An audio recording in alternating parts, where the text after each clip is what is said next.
Da Kürbiszeit ist, habe ich heute ein Rezept für Kürbissuppe vorbereitet. Für dieses Rezept benötigen wir einen kleinen Kürbis, den wir schälen und in Stücke schneiden.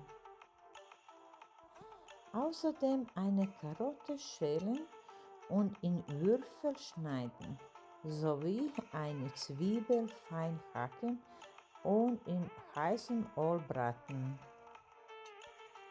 Wenn dir dieses Video gefällt, wäre ich sehr dankbar, wenn du ein Like unter dem Video hinterlässt. Danke dafür.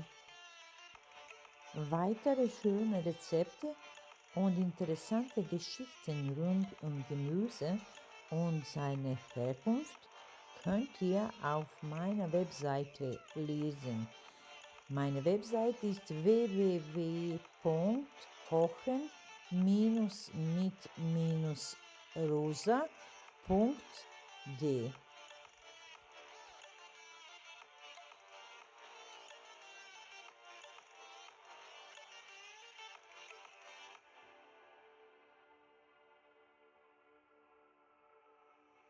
Stranded in the open, dried out tears of sorrow, lacking all emotion, staring down the barrel, waiting for the final gates to open to a new tomorrow.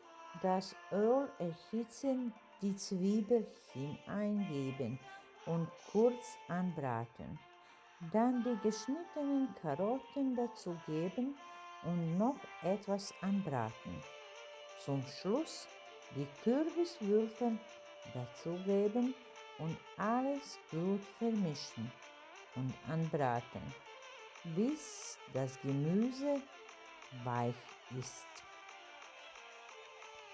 Wenn das Gemüse weich ist, gießt du etwa 700 ml Wasser und noch 200 ml Joghurt hinzu und gut vermischt.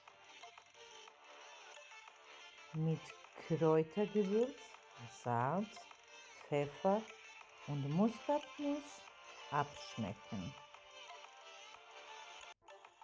Hinzugeben ungefähr 100 Gramm Sauerrahm und auch so viel Wasser hinzufügen, dass die Brühe weder zu dick noch zu dünn ist.